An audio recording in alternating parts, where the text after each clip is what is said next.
Hey everybody, Bobby Umar here, and let's get going on our. Oh, welcome. My name is Bobby Umar. I'm a four-time TEDx speaker and one of Inc. Magazine's top 100 leadership speakers. And today we're going to talk about how to process your emotions when trying to seize your passion. So it's a very complicated thing. Emotions are a big part of what we're going through and how we deal with things.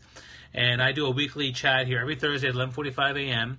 to talk about those issues. And as part of SEOPA and Seize Your Passion, and we're happy to share stuff. If you want to share comments, please post them on seopa.com/stream. You can see all the cool videos that we're creating. So let's start off with, where are you guys from? I'm from Toronto, Canada, and tell me a bit where you guys are from, and then we can get going with the discussion.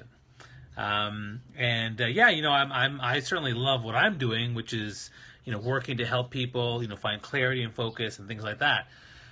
So let's get into the topic of how to, process your emotions. I even had an issue just yesterday about, and again, if you're liking what you're hearing, please, tap the hearts and double tap, triple tap, share this on Twitter, share this on Facebook. Let's get people as part of the discussion. Let me know where you're from. Let me know if you have any questions about seizing your passions and your emotions and processing. So, one of the things, just yesterday I was on Facebook and I was commenting on a very sensitive topic, and someone commented and kind of questioned my parenting and questioned my empathy and questioned my sitting on a fence. And at first I was taken aback, but then I had to kind of process that. Now, I was talking about something that I was very passionate about, which is empathy, and I'm passionate about parenting. And so when that came my way, it certainly took me aback.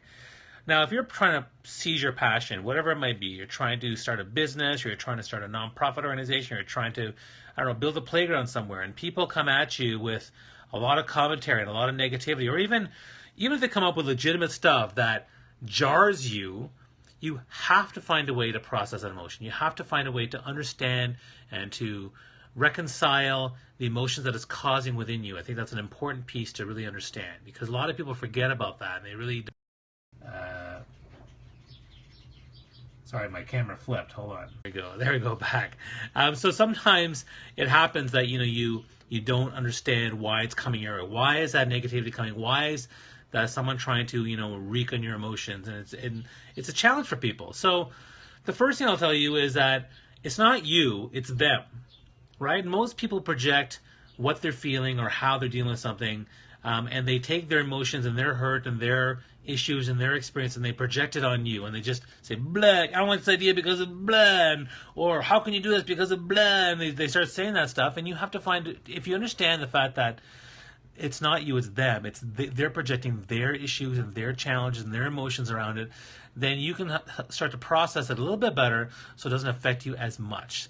So to me, that's the first part of trying to deal with the emotion of someone kind of getting in your way or getting on your case about what you're trying to do. So first one, remember, is it's not you, it's them. And so if you can understand that, you can be more mindful, you can be more gracious, you can be more open to it, and you won't let it bother you so much.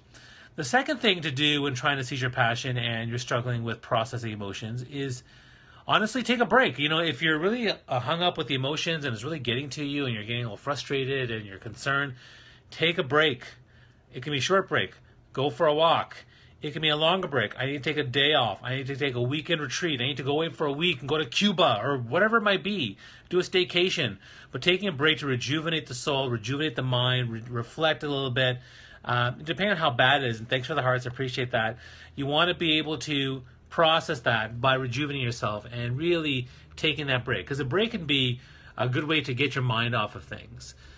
Or get your mind off things, or just try to really find a way to reflect, maybe write in your journal and things like that. So when someone gets in your way and says something, or you're dealing with something and the emotions are really heated or they're complicated or they're negative, taking that break can be a great way to rejuvenate the soul. So and again, if you have any ideas on how you would actually deal with processing emotions when when you're trying to seize your passion, please share them below. I'd love to hear what they are. And again, if you're liking what you're hearing, share this on Twitter, share this on Facebook, and let's get more people as part of the conversation.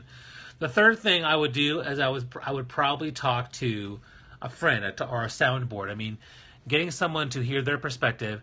And what you want to do is you want to share what happened and but don't actually tell them, don't give them too much information. You don't want to lead them on. So I told my wife last night about the thing that was bothering me, and I didn't actually try to give her my take on it. I wanted to hear what she had to say, so that she wasn't getting into groupthink. And she gave me her take, and she said a very similar thing about, like, that person is projecting their own thing. And I was like, yeah, I know. And so she's validating what I was thinking, which helped me to process that emotion better, because your sounding board, whether it's your partner or your mentors or your friends or two or three close colleagues, they will then hopefully validate what you're thinking, or if they don't, they'll give you maybe a different perspective on how to think about it. So, by the way, thanks everybody for retweeting on Twitter and getting people part of this. I really appreciate it.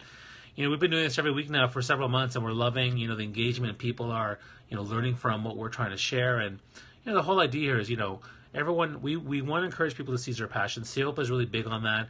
I'm big on that. And we want to make sure people have the right tools, materials, and support. So if you have any questions for future topics or comments or questions you want me to answer, I'll be here every week at 11:45 for 10-15 minutes to share with you as much as I can. So please share that stuff, share those ideas, share them below, and we'll put them in the funnel.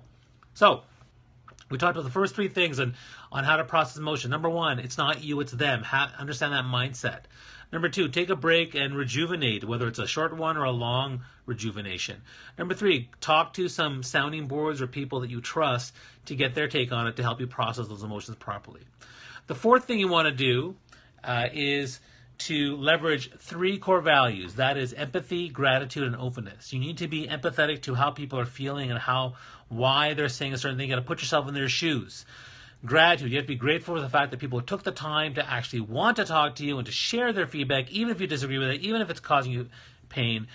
If the conflict is bothering you and you're trying to process emotion, you got to be grateful for the fact that you are having emotions, your body and your mind, your spirit is expressing those emotions, and therefore you need to process those emotions. Your body's telling you something. If you can't sleep, it's telling you something. If you're having a headache, it's telling you something. And the third part is openness. So empathy, gratitude, and openness. You need to be open to the fact that it's going to stress you out. You got to be open to the fact that things are happening this way. You got to be open to the fact that people are getting feedback, and these are a natural course of seizing a passion. If you seize any passion, people are going to get in your way. There's always going to be naysayers.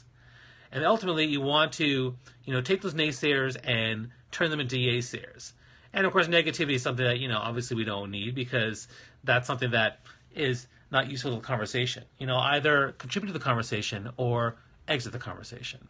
And that happens too. People are all of a sudden are just getting in your grill, and if you need to create the space, that can help you as well. All right, so that's my big four. If you have any suggestions, I'd love to hear your ideas below. Share, what do you do in terms of how do you process your emotions? For me, I'll review the four that I talked about. Number one, understanding the mindset. It's not you, it's them. They're processing their hurt, their experience, their values, their beliefs, and how whatever they say, it's them saying it. It's not a reflection on you. Okay, how you respond is a reflection on you. Number two, take a break, rejuvenate. Whether it's a small break or a long break, take the time to rejuvenate and get yourself, back into it if you're having trouble processing any conflict or issues with the project or of seizing your passion. Number three, going to a sounding board, whether it's a mentor or a life partner or your community. Get their take on things. I think that works really, really well. In fact, this morning on Facebook, I actually posted a video talking about what happened last night with that conversation, and it just helped me process, and how timely I'm having this scope today, which is great.